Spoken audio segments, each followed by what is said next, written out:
웨스트민스터 신앙고백 2장의 제1항 이어서 계속하겠습니다. 앞에 부분만 제가 읽겠습니다. 1항 오직 한 분뿐이시며 살아계시고 참되신 하나님이 계신다. 하나님께서는 존재와 완전함에 있어 무한하시고 지극히 순수한 영이시며 눈에 보이지 않으시고 몸도 부분들도 우리와 같은 성정도 없으시며 불변하시고 광대하시며 영원하시고 불가하시며 전능하시고 지극히 지혜로우시며 지극히 거룩하시고 지극히 자유로우시며 지극히 절대적이시다. 여기까지만 읽겠습니다.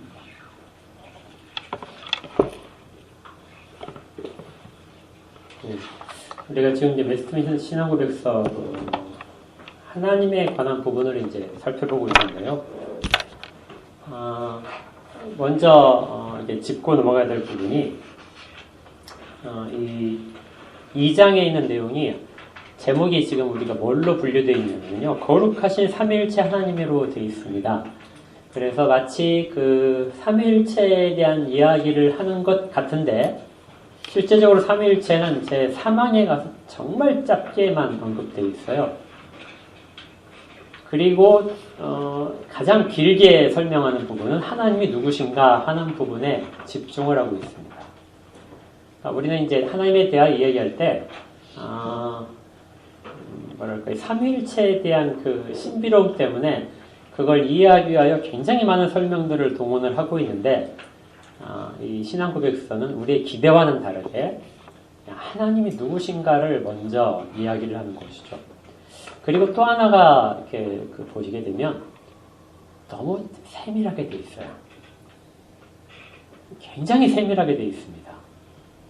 그리고 여기에 사용된 용어들이 철학적인 용어들이 대부분 사용되어 있어요. 그러니까 어떤 이제 그냥 잘 모르시는 분들이 읽기에는 이렇게 복잡해. 하나님이 어떤 분이신지 왜 이렇게 복잡하게 설명을 해야 될까? 왜 이렇게 세밀하게 설명해야 될까? 하는 이제 질문을 가질 수 있어요. 실제로 진짜 복잡하게 되어 있습니다. 1항에 나온 부분과 2항에 나온 부분이 서로 연결된 부분이 굉장히 많아요. 중복되는 부분도 많고요.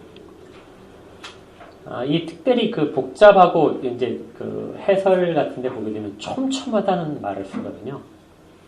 그러니까 아주 촘촘하게 하나님에 대하여 설명을 하고 있다. 무엇에 비교하면 그렇냐면 이전까지 그 기록되어 있는 신앙 고백서들 아니면 그 요리문답들 이런 것에 비하면 정말 양이 많아졌습니다. 하나님은 어떤 분이신가에 대하여. 여러분들 우리 벨직 신앙 고백서 하고 또 하이델베르크가 있잖아요. 거기에는 이렇게 복잡하게는 안 되어 있어요. 읽어드릴게요. 벨직 신앙 고백서는 제1조 첫 장에서 이렇게 됩니다. 우리가 하나님으로 부르는 분은 유일하시며 단일하시며 영적인 분이시며 더욱이 영원하시며 다할 수 없고 눈에 보이지 않으며 변함이 없으시고 무한하시고 전능하시고 전지하시며 또한 정의로우시고 또한 선하심이 넘쳐 흐르는 원인이 되신다. 제가 여기 쓴 것은 3줄밖에 안 돼요. 벨직 신앙고백서는 3줄로서 하나님에 대한 설명을 끝냅니다.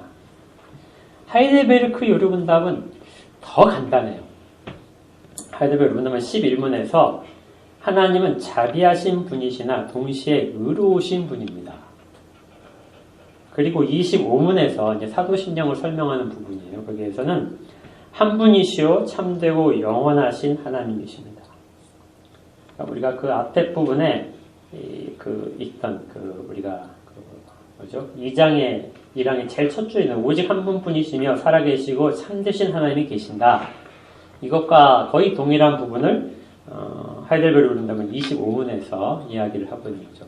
근데 이게 사실은 다예요.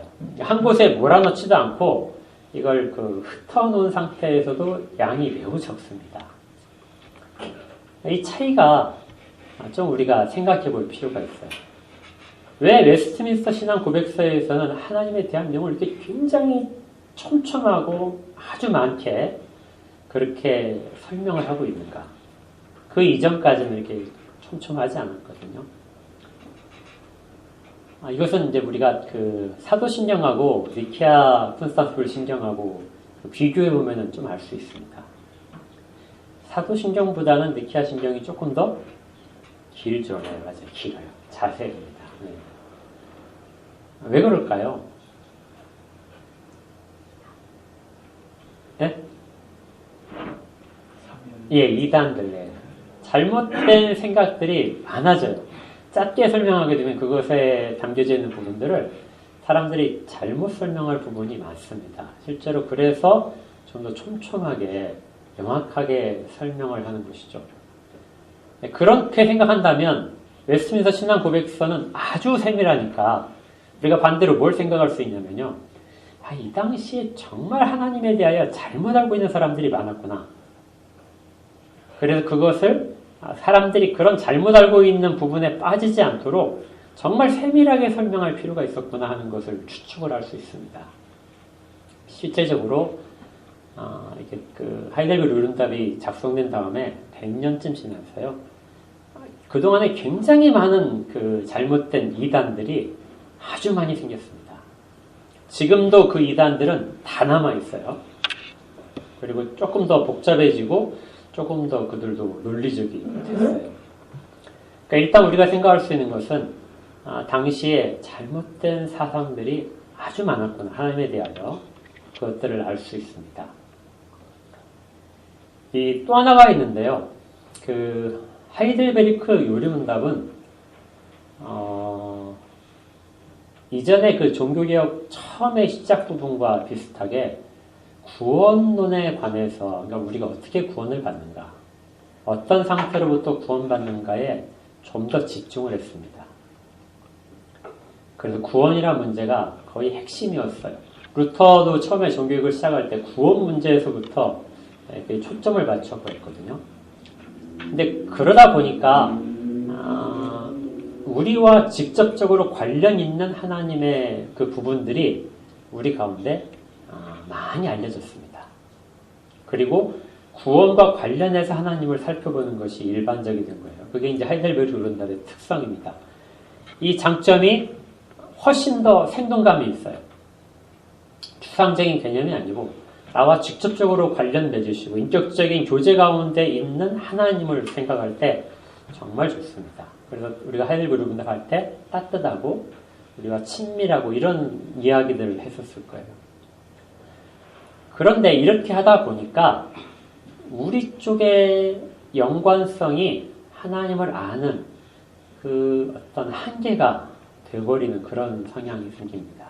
우리와 관련이 없는 부분은 전혀 관심이 없고 우리와 관련 있는 부분이 마치 그것이 하나님의 전체인 것처럼 알 수 있는 그런 이제 한계점이 나오는 거죠.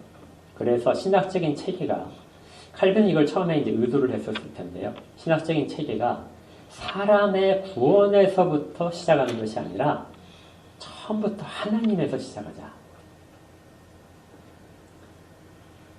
그래서 구원은 하나님으로 시작하는 것의 일부분이 되는 것이고요.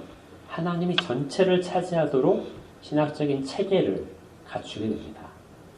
그래서 시작을 어디에 두고 있냐면 신론에 두고 있는 거예요. 그래서 지난주에 제가 설명드렸을 때 가장 본질적인 신학이다. 이것이 이제 하나님이 누구신가거든요. 그래서 그 문제를 다루기 위하여 이 하나님이 누구신가를 앞쪽에 놓고 별도로서 하나님이 누구신가를 정확하게 설명을 합니다. 그러니까 우리와의 관계 속이 아니라 하나님의 존재 자체로부터 시작을 하는 거예요.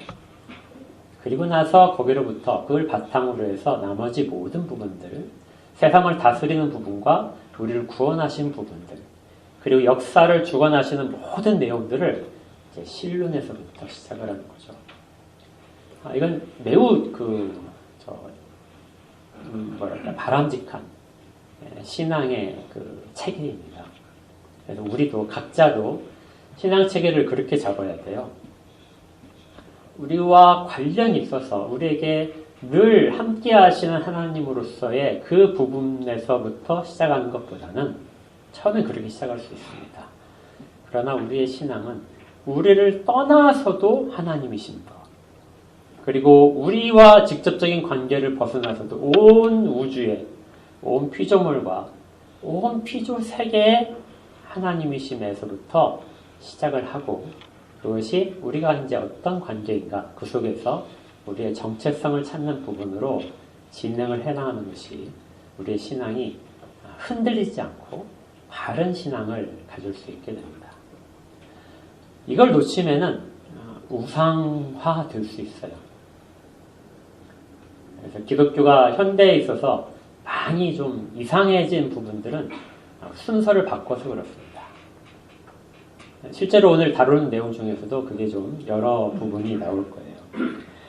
우리가 꼭 기억해야 될 부분은 이 신론에 대한 하나님에 대한 그 설명이 매우 자세하게 된 이유가 하나는 그 당시에 많은 잘못된 이단 사상들 때문이고 그리고 두 번째는 정말 바르게 하기 위하여 하나님으로부터 시작을 했다는 것입니다. 그러면 모든 것이 어디서 잘못되는가를 찾을 수 있어요. 그래서 이 하나님에 대한 부분은 좀 빨리 진행을 할 수 없고 좀 천천히 진행하도록 하겠습니다. 당시에 무슨 이단이 있었는가 했을 때 크게 두 가지의 이단 사상이 있었어요. 하나는 그 이탈리아 사람인 소치니라는 사람이 있습니다. 그 사람을 중심으로 해서 되는데 이 사람의 사상이 폴란드에서 살았다고 해요. 폴란드에서 굉장히 그 꽃을 피웠습니다. 이 사람은 어떤 것을 주장했냐면요. 이성으로서 납득이 되지 않으면 그것은 진리가 아니다. 그래서 이성에 의해서 납득되는 것들을 옳다고 생각을 했습니다. 그러니까 삼위일체 같은 경우에는 이성으로서 납득이 안 되죠. 그래서 삼위일체는 아니다, 진리가 아니다고 봤습니다. 나중에 이제 이 사람의 생각이 점점 퍼져서 그 동유럽 쪽하고 그다음에 미국으로 넘어가면서 혹시 이제 들어보시는 것도 있을 거예요. 유니테리안이라는 그 교파가 이제 발전합니다. 여기 삼위일체를 부인하는 교파예요. 근데 이 소치니주의가 그 가장 대표적인 특징이 뭐냐면 사람의 이성과 양심을 매우 중요하게 생각합니다. 그러니까 사람의 이성으로서 납득할 수 없는 것은 없는 것이고요. 그리고 사람의 양심으로서 행하는 것이 최고의 가치를 가지는 것이죠. 하나님도 사람이 행하는 거에 따라서 하나님의 계획이 바뀔 수 있다고 생각을 해요.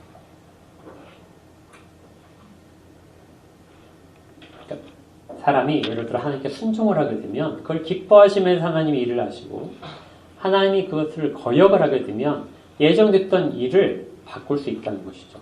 그리고 하나님은 미래에 대해서 모르신다. 미래는 얼마든지 가능성이 있기 때문에 사람이 행하는 것이 하나님을 바꿀 수 있다고 생각했습니다. 그러니까 예를 들어서 구약에서 하나님께서 처음에 정하셨던 일들이 구약의 백성들이 잘못했기 때문에 하나님의 계획이 틀어졌어요. 그러면 하나님이 실패를 했다. 그래서 그 실패한 것을 거두시고 새로운 일을 하시게 됐다. 이런 식으로 생각을 하는 거죠. 이 역사의 주인이 하나님이 아니라 사람이 행하는 일에 따라서 결정이 될 수 있다는 것으로 생각이 바뀌었습니다. 근데 이것이 사람들에게 굉장히 많이 먹혔어요. 당시에는 이성주의가 정말 그 꽃을 피웠던 시대거든요. 이성으로서 설명할 수 없는 것들을 다 버리기 시작을 했습니다.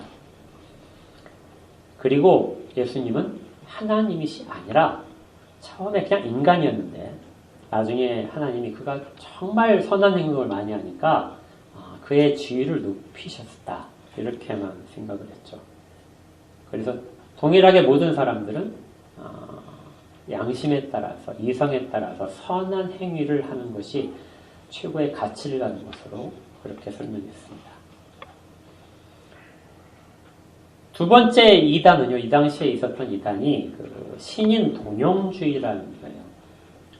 신인 동용주의라는 것은 우리도 사실은 그걸 사용하고 있지 않아요. 신인 동용 표현이 따라가지고 예를 들어서 하나님이 후회하셨다든지 하나님이 하나님의 손이 어떻게 하셨다든지 하나님이 뭐 한탄하셨다든지 이런 부분들이 성경에 있으니까요. 근데 우리는 그것들을 그 상징적인 의미고 비유적인 의미라고 봅니다. 근데 이 신인 동영주의자들은요, 성경을 문자 그대로 철저하게 진리라고 믿었어요. 그래서 하나님이 후회하셨다 하면은 그걸 하나님이 진짜로 후회하셨다고 생각했습니다. 그리고 하나님의 손이 이렇게 나타났다 그러면은 하나님은 손이 있으시구나. 하나님의 등을 봤잖아요. 그러면은 하나님은 등도 있으시구나. 하나님이 그 얼굴을 우리에게 비추신다 그러니까 하나님은 얼굴도 있으시구나. 그래서 하나님은 사람처럼 생기셨구나. 이렇게 생각을 하게 됩니다. 그러니까 문자적으로 잘 믿다가 거기까지 잘못 들어간 것이죠. 그리고 또 하나가 하나님이 후회하신다는 것은 감정이 요동치는 것이죠. 그러니까 하나님은 마음을 바꾸실 수 있는 거구나. 후회도 하고 새롭게 교육도 하시니까 마음도 바꾸시는 거구나. 그러면 이제 무슨 일이 발생을 하냐면요. 하나님을 감동시키면 돼요. 하나님은 얼마든지 교육을 세우고 계시는데 우리가 정말 열심히 하고 선행을 많이 하게 되면 하나님을 감동시키는 하나님이 그 세웠던 교육들을 다 철회하실 수 있다는 겁니다. 성경에 그렇게 나타난 표현들이 있잖아요. 그리고 우리가 하나님께 거역을 한다. 그러면 우리에게 주실 복들이 다 사라진다. 그래서 결과적으로 하나님의 행하시는 모든 일들은 우리에 의하여 달라질 수 있다. 결과적으로 보게 되면 앞에 말했던 소칭이주의나 여기 신인 동영주의나 사실은 같은 그 바탕을 두고 있는 겁니다. 사람이 하는 거에 따라서 하나님이 하시는 일이 변한다. 이게 이제 굉장히 큰 위협이 되는 거죠. 하나님의 절대성이 아니고 하나님은 상대적이 돼요. 그리고 하나님은 얼마든지 변덕스러운 하나님으로 나타나게 됩니다. 여기에 대한 정확한 이제 성경적인 그 근거를 반박하는 근거를 제시할 필요가 있었어요. 그래서 여러분들 이제 이 항목을 잘 읽어보시면은 거기에 대한 내용들이 아주 자세하게 써 있는 겁니다. 다른 때 같으면 거기에 하나님은 영이시다 이렇게만 써 있을 것을 뭐라고 써 있냐면요. 지극히 순수한 영이시며 눈에 보이지 않으시고 그 앞에 있는 신인 동영주의자들을 다 반박하는 거예요. 몸도 없으시며 부분들도 없으시다. 그러니까 손이나 발이나 이런 것들도 다 없으시다. 그리고 성정도 없으시다. 성정은 격정이라고 그랬잖아요. 그 사람들에 따라서 달라지는 성품. 이것들이 없으시다 하고 명확하게 이야기를 하는 겁니다. 그런 식의 하나님이 아니다. 그러면서 그 다음에 나오는 것이요. 하나님은 불변하시다는 거예요. 이 불변하시다는 것이 굉장히 중요합니다. 여러분들이 여기서 그 기억해야 될 부분이 다른 것들을 다 잊어버리신다면은 앞에 나왔던 무한하시다 하는 거하고 그 다음에 지금 나와 있는 불변하시다.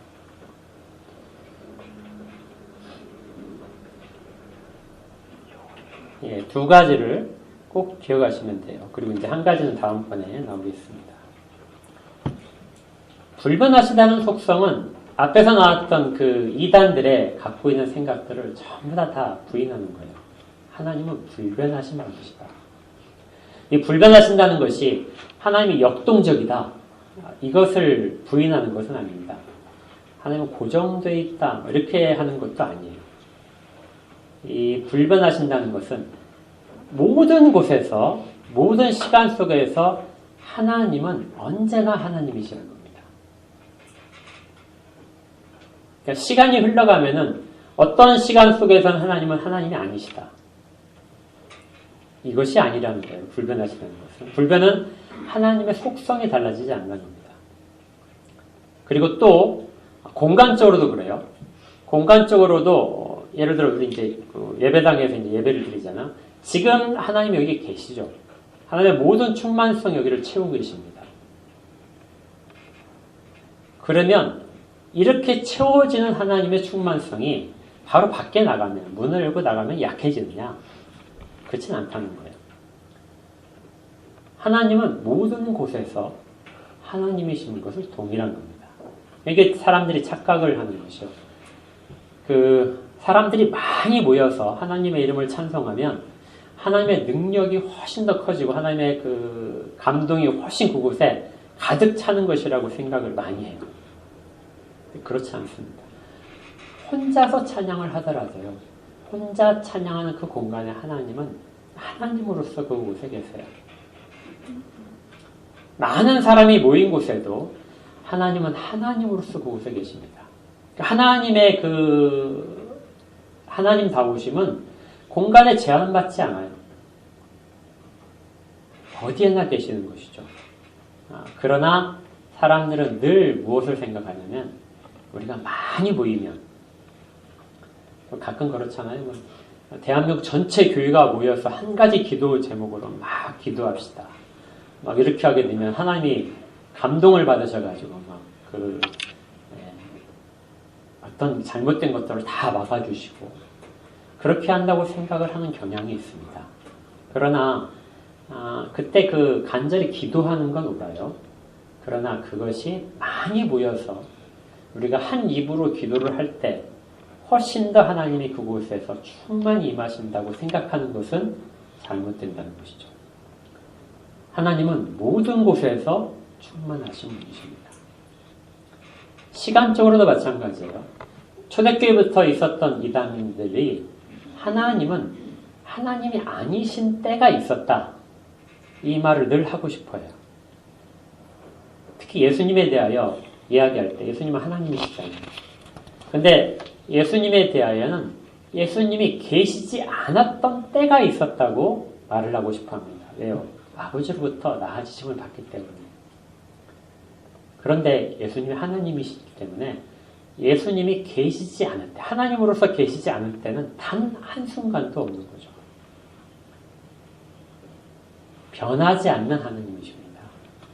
그래서 이 하나님의 불변하시다는 것은 다른 모든 것들에 대하여 다 설명이 연결이 되게 돼요. 우리가 어떤 장소에 가게 되면 또 어떤 시간대에는 하나님이 약 계신다든지 그런 말 들었을 거예요. 기도하시는 분들이 하나님의 능력을 받을 때 새벽 시간이 좋다든지요. 이런 별도의 시간을 가지려고 하는 것은 정말 우상숭배적인 그런 성향입니다. 하나님은 어느 곳에서나 어느 시간에서나 하나님이세요.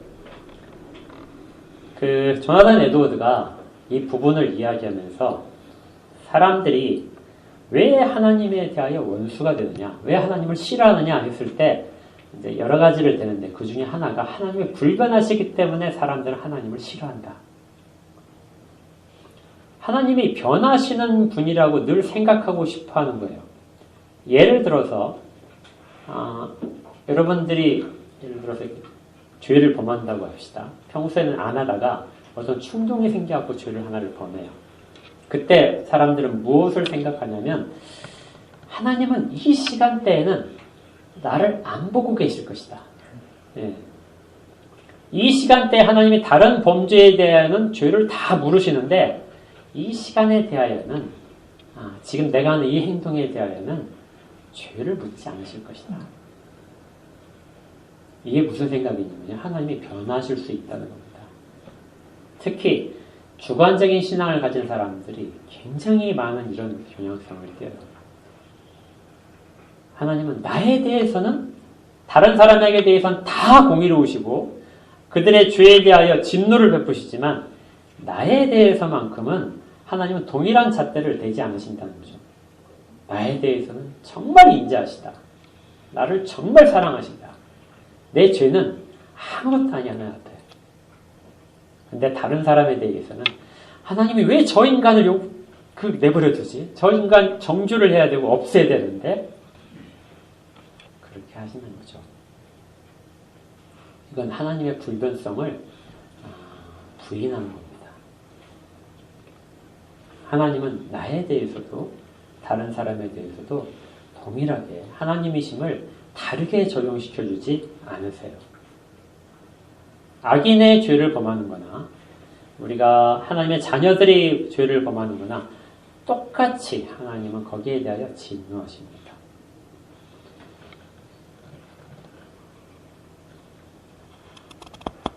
그 다음에 이제 살펴보는 것이요. 하나님은 광대하시다 하는 부분이 있습니다. 하나님은 광대하시다는 부분에 있어서요. 하나님은 측량할 수가 없다는 뜻입니다. 사람들은 무엇인가 공간 속에서 하나님을 생각을 하고 하나님을 설명을 할 때 다른 하나님을 설명할 수 있는 잣대가 별도로 있어야 된다고 생각을 해요.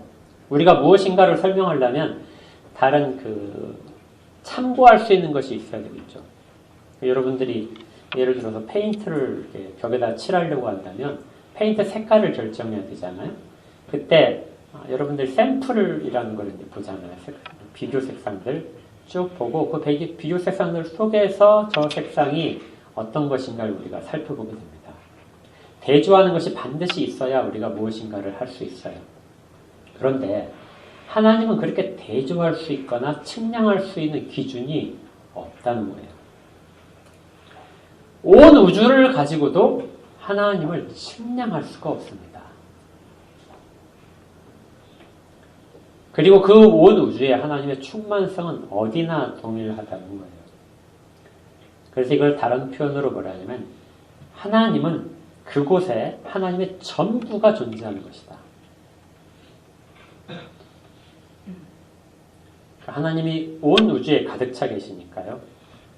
우리가 생각할 때는 여기에 하나님의 한 부분 정도, 하나님의 능력이 100이라면 우리 교회는 하나님 그 능력의 100분의 1이 있고 다른 교회에 100분의 1이 있고 이렇게 해서 하나님은 모든 부분을 그렇게 나누어서 하나님의 능력을 공급하시는 것처럼 되고 하나님은 무한하시니까 그 공급이 충만하다 이렇게 생각하는데 그게 아니라는 것이죠. 하나님은 이곳에서도 하나님의 존재 전부를 가지고 계시는 것이고요. 다른 곳도 마찬가지입니다. 우리 개인도 마찬가지예요. 성령님께서 우리 가운데 계신다고 했을 때 어떤 사람의 마음속에는 어떤 사람의 영혼 속에는 하나님이 성령님께서 아주 강력하게 계시고 많은 능력을 배워서 성령님의 능력 중에 100이라면 한 50을 그 사람에게 공급하시고 다른 사람에게는 5밖에 공급하지 않으시고 이것이 아니에요. 하나님은 우리 가운데 계실 때 전부를 쓰고 계십니다. 성령님의 온 존재가 우리 가운데 있는 거예요. 그러면서 다른 모든 곳에도 하나님은 온 존재로서 계시는 것이죠. 예수님이 이 땅 가운데 계셨을 때도 동일합니다. 예수님이 이 땅 가운데 계셨을 때 어떤 사람들은 예수님이 하나님이 아니라고 생각을 했어요. 왜요? 하나님이 좁은 공간에 제한될 수 없거든요. 어떻게 하나님이 사람 속에 들어와 있을 수 있어? 그런데 사람 속에, 그 육신 속에 하나님의 전 존재가 담기게 돼요. 그러면서도 그 하나님은 다른 곳에도 성자 하나님은 전 존재 속에, 전 공간 속에도 모든 곳에 다 계실 수 있는 겁니다. 동일하게 예수님께서 그 승천하신 이후에 하나님 우편에 계시는 육신을 가지고 계시는 부분에서도 동일한 것이 적용이 돼요. 하나님은 광대하십니다. 어떤 특정한 공간으로서 하나님을 제한할 수도 없고 측량할 수도 없어요. 시간적으로도 그렇게 나타납니다. 그것이 하나님은 영원하시다 하는 표현입니다. 하나님은 영원하시다고 되어 있어요. 이것은 하나님이 계시지 않는 시간이 없고 하나님이 약해진 시간도 없다는 겁니다. 하나님의 시간에 대해서도 하나님이 아니신 적이 없어요. 이것을 이제 또 어디에 연결시킬 수 있냐면요. 존재의 근원에 대해서도 연결시킬 수 있습니다. 영원성은 존재의 근원에도 있어요. 일반적으로 우리가 사는 세상 속에서는 원인과 결과가 뚜렷하게 나타납니다. 원인이 있어야 결과가 있죠. 그리고 어떤 것이 존재하고 있다면 그것보다 앞서서 무엇인가가 존재하는 원인이 있어야 돼요. 그래야 가능해집니다. 그렇게 계속해서 찾아가게 되면 하나님이 계시다 했을 때 그러면 그런 질문이 나와요. 하나님이 계시지 않은 때는 뭐가 있었느냐? 하나님이 계신다는 것은 그것이 결과니까 그 앞에 무엇인가 원인이 또 있어야 되지 않느냐. 동일한 법칙을 하나님께도 적용을 하는 것이죠. 그런데 모든 그 근원을 찾아가는 탐색은 하나님에서 멈춥니다. 하나님이 존재하시지 않았던 때는 없어요. 그리고 하나님은 스스로 존재하시고 스스로에서 존재의 원인을 갖고 계십니다. 하나님 스스로가 존재의 원인이면서 존재의 결과이세요. 하나님은 자신이 존재하기 위하여 어떤 것도 필요로 하지 않습니다. 이런 것을 포함하는 단어가 영원이에요. 이 영원성 속에서 하나님은 자신을 우리와 뚜렷하게 구별시키십니다. 우리는 결과예요. 하나님의 존재하심 속에서 그 속에서 우리가 존재가 되는 우리의 존재는 앞에 있는 원인이 하나님, 그 하나님으로부터 나온 피조물인 것이죠. 그래서 우리는 하나님과 궁극적으로 구별이 됩니다. 이것을 이제 사람들이 착각을 하게 되면 하나님에 대하여 우리가 가진 그 자를 가지고, 기준을 가지고 하나님께 늘 이야기하고 싶은 거예요. 이 부분에 대한 사람의 지식이 명확하게 있어야 됩니다. 그 뒤에 보게 되면 불가해하시다.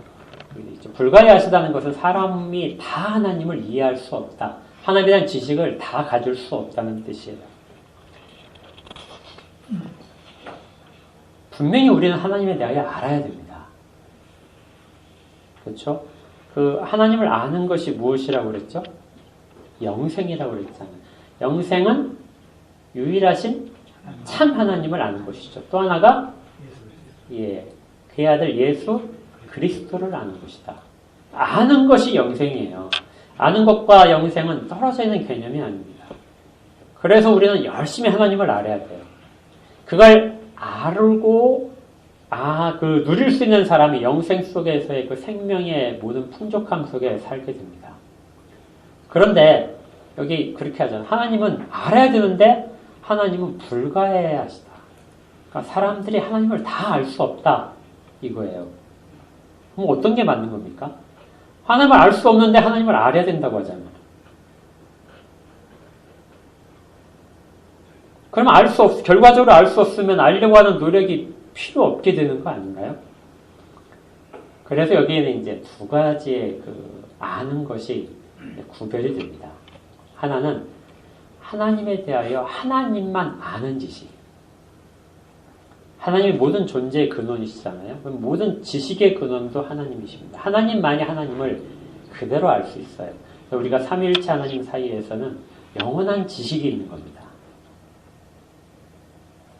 각 위는 다른 위격에 대하여 그것들을 다 알고 계세요. 그러나 우리는 그 부분을 알 수 없습니다. 그래서 이제 이것을 신학자들은 우리가 전혀 알 수 없는 지식이 있다. 그 지식을 이제 포괄적 지식이라고 해요. 우리는 우리에게 일어난 일들을 가지고 하나님을 알고 또 성경에 있는 부분적인 것을 가지고 하나님을 아는데 하나님은 모든 것들을 나누어서 그 지식을 갖고 계신 것이 아니라 모든 시간대에 한 것을 전체를 다 갖고 계시고 모든 역사와 모든 사람들의 생각과 언행들과 모든 것들을 다 알고 계십니다. 그리고 무슨 일이 벌어질지도 하나님은 다 알고 계세요. 그래서 어떤 거 하나도 하나님의 지식 밖에 있지 않고요. 마치 정말 유기적으로 연결돼서 그것들이 촘촘히 있는 것처럼 그렇게 하나님께서는 그 모든 지식을 갖고 계신다는 거예요. 이것을 포괄적 지식이라고 합니다. 근데 우리는 부분적으로 우리에게 감각될 수 있는 것들만, 인식될 수 있는 것만 알고 있죠. 그래서 이것을 인식적 지식이라고 해요. 근데 이 인식적 지식은 우리에게 허용되고 우리가 하나님을 알라고 명령받은 거지만 그게 영생을 결정을 하는 거예요. 그런데 사람마다 다릅니다. 어떤 사람은 이것을 정말 잘 아는 사람이 있게 돼요. 그렇다고 해서 하나님과 비교할 수는 전혀 없습니다. 다 부분적이에요. 오염되고. 그런데 어떤 사람은 그것을 정말 조금밖에 가지지 못한 사람도 있어요.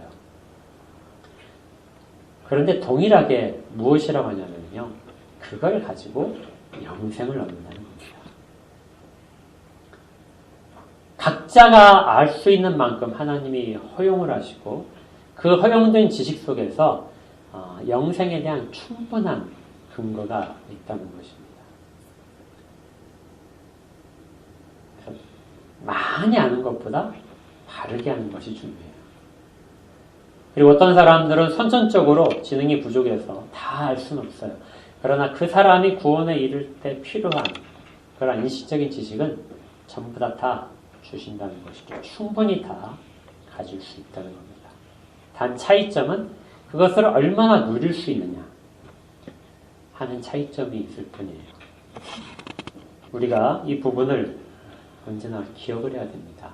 그래서 하나님은 불가야하시다 하는 부분 속에서 우리가 발견하게 되는 신앙적인 미덕은 겸손입니다. 아무리 많이 알게 되더라도 우리는 겸손해질 수 있는 거예요. 그러면 또 하나 이제 마지막인 질문이 그러면 천국에 가게 되면 우리가 이제 누가 알려주지 않아도 하나님에 대하여 다 알 수 있어요. 그러니까 우리의 지식이 아주 월등하게 급격하게 자랄 겁니다. 하나님 아는 지식이요. 그러나 그때도 여전히 우리는 피조물이에요. 우리가 천국에 가더라도 우리는 여전히 피조물입니다. 그래서 하나님에 대한 포괄적인 지식은 절대 못 가져요. 그러나 인식적인 지식, 아는 지식들은 정말 늘어날 겁니다. 그러나 그게 부족한 상태죠. 그래서 우리의 지식은 나중에도 계속해서 증가할 겁니다. 여러분들 천국 가셔도 하나님을 아는 지식들은 계속 공부해야 될 거예요. 자동적으로 습득이 될 수 있을지 몰라. 그렇지만 지식은 점점점 늘어갈 겁니다. 이건 우리가 그렇게 해야 기쁨을 누릴 수 있기 때문에 더 큰 기쁨 속에 하나님을 알면 알수록 더 깊은 교제 속에 더 들어갈 수 있거든요. 그래서 하나님은 불가해하신 분이지만 우리에게 알 수 있도록 계시하시는 분이라는 것을 동시에 알고 있어야 됩니다. 오늘 여기까지만 해야겠네요. 너무 시간이 많이 나서 우리는 결론을 내게 되면 여기까지요. 중요한 내용은 하나님은 불변하시다. 하나님은 언제나 하나님으로서 계시고 하나님은 그 하나님이 계신 곳에서 전부로서 계신다. 우리가 하나님과 늘 동행할 때 하나님은 전부로서 우리와 함께 하신다는 것이죠. 그 전부라는 것은 하나님의 광대하심과 모든 능력과 전지하심과 지혜로우심, 거룩하심이 우리와 언제나 함께 있어요. 여러분들이 기도할 때만 하나님은 그렇게 만나주신 것이 아니라 언제나 같은 하나님으로서 계시고요. 이것이 우리로 하여금 신앙이 흔들리지 않게 만듭니다. 우리 때문에 변하시는 하나님이 아니에요.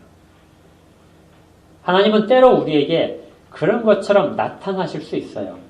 하나님 마치 변하실 수 있고 우리 가운데 부족해 보이는 것처럼 이렇게 마치 하나님이 무엇이 없어서 우리한테 구하는 것처럼 그렇게 간구하라고 하시는 것처럼 이런 부분도 있습니다. 근데 이러한 것들을 신인 도명론의 표현 그런 것들을 하나님이 사용하신 이유를요. 신학적으로는 베이비 토크라고 합니다. 베이비 토크. 베이비 토크라는 것이 뭐냐면요. 부모님이 아이한테 이야기할 때 아이가 이해할 수 있도록 하잖아요. 어떤 철학적인 단어를 안 쓰잖아요. 그렇죠? 길게 설명 안 합니다. 짧게 설명하죠. 그리고 몸짓도 써가면서요. 하나님께서 사람들에게 다가오실 때 그렇게 다가오십니다. 늘 우리한테 계시하실 때도 그렇게 계시하는 거예요. 때로는 그것이 사람들이 전혀 모르니까 손이 있는 것처럼 설명을 해주시는 거죠. 그래서 얼마나 하나님이 자신을 낮추고 계신지 그래야만 우리가 하나님을 부분적으로라도 알 수 있습니다. 하나님은 그렇게 하시는 것이지 실제적으로 하나님 어떤 제한적인 분이라든지 변하는 분은 아니시라는 것을 꼭 기억했으면 좋겠습니다. 이렇게 자세하게 설명이 되어 있는 것은 우리가 그것을 그대로 믿으라는 겁니다. 머리를 터지게 지식을 집어넣는 것이 아니라 그렇게 하나를 꼭 붙잡고라도 그렇게 하나님으로 떠나지 않기를 바라기 때문에 신앙고백서가 이 부분을 반복적으로 자세하게 이야기합니다. 우리 모두가 다 바른 지식을 가졌으면 좋겠어요. 그리고 바르게 그것을 붙잡았으면 좋겠습니다. 그러면 그대로 살아야 돼요. 하나님은 광대하시다 하고 하나님 불변하시다 했는데 우리가 그것을 그대로 살지 않고요.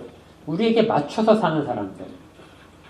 이렇게 된다면 우리는 전혀 하나님에 대한 지식이 없고 하나님을 아는 것이 아닙니다.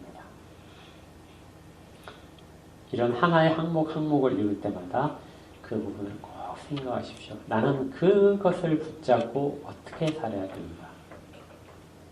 이게 우리가 이 고백서를 읽으면서 우리가 대할 자세입니다. 함께 기도하겠습니다. 하나님 아버지